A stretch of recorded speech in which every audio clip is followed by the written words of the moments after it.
Ladies and gentlemen, this worm that you're looking at is called a ravenous invasive jumping worm.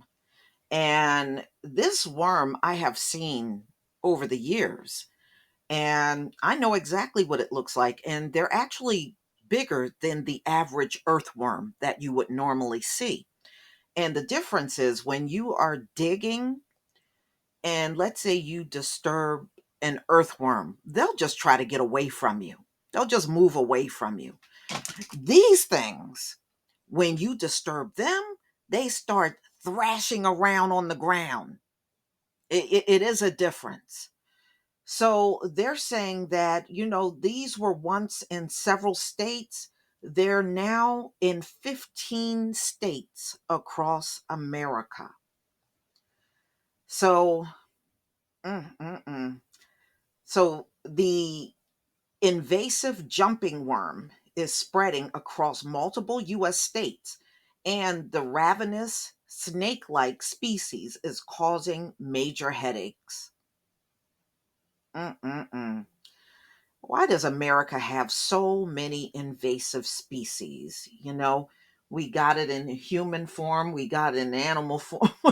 The land of the invasive species, right? So the worm can reproduce without a mate. But I thought most worms can reproduce without a mate. How is that something? That ain't nothing. Which has caused many concerns in the states, such as New York.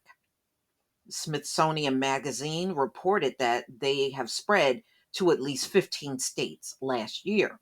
According to Cornell University, the creatures have been found along the East Coast, the Southeast, the Mid Atlantic, and Midwest, and some Northwestern states.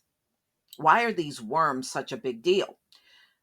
They are a type of earthworm that can devour organic matter rapidly, stripping the forest of critical seedlings and wildflowers. And this is according to Cornell.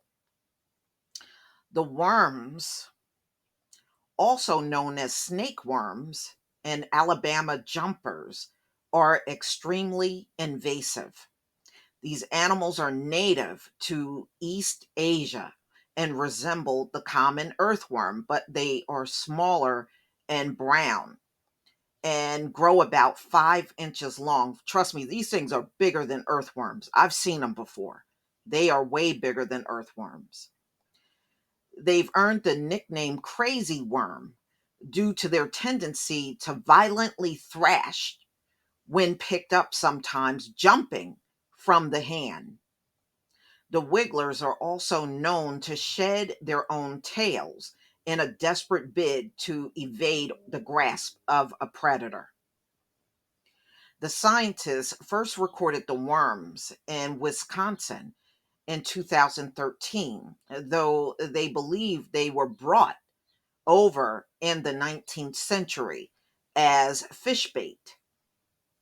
The worms are gray and brown and can be identified by the white band that encircles their bodies.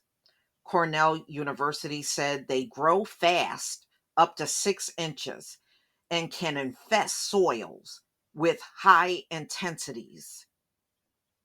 In an area of heavy infestation, native plants, um, things that feed in the soil, like your salamanders, your birds, and other animals, um, they start declining in those areas because they're not getting enough to feed on. These invasive worms can severely damage the roots of plants and nurseries, gardens, forests, and turf. The worms die every winter, but their eggs can survive even in the cold. Because they're sealed in a cocoon. Oh, okay. A cocoon. I'm gonna have to look up their eggs. I don't believe I've seen this worm, but I don't believe I've ever seen their eggs. I'm gonna have to look that up to see what it looks like. The eggs hatch when it reaches around 50 degrees outside. according to the University of Maryland. They may outcompete existing worm population, said Cornell. They said that the cocoons are tiny and they are hard to see with the naked eye. Because of this, they are easily spreadable. If you find crazy worms in your backyard, the best course of action is to place them in a plastic bag and leave them out in the sun for about 10 minutes. Illinois University Agriculture and Natural Resources, Nicole Flowers, she was saying removing adult jumping worms to decrease the number of egg casings produced is the best control. So I guess they said grab them when you see them. The adults placed in plastic bags and left in the sun, they die quickly. You just dispose of the trash bag. Mm-mm-mm. Y'all, I mean, what is not an invasive species? I mean, now, if you're in New Jersey, you got these worms and you got those Jarro spiders that are supposed to be here. And they're saying they're going to be as far as New England. I mean, what are we not dealing with? I mean, the only good thing about that Jarro spider, they eat the stink bugs because I can't stand them things. They will eat the stink bugs. So the stink bugs now have a predator up here if they make it up here. I haven't seen any so far, you know.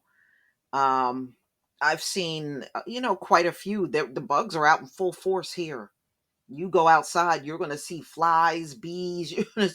You're literally going to see everything now. We're in that time of the year, and today is 83 degrees where I am.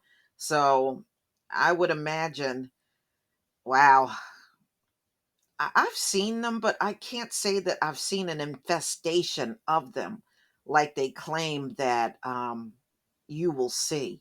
I kind of wish they would have named all of the 15 states where they are. They didn't really name that. They just kind of spoke about the areas that they can be found in across the US.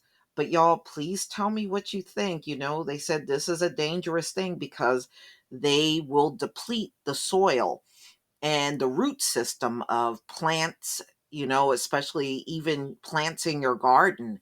They can tear out the root system and you'll be wondering why your plants are dying. And it's these spiders I mean, not spiders, I'm sorry. It's these worms that are causing, your plants to die and your vegetation to die. That's why they say it's very concerning that they are around and they apparently spread very rapidly. Please leave your comment and subscribe. Don't forget to hit on the notification bell, and I'll see you on the next video. Peace, family.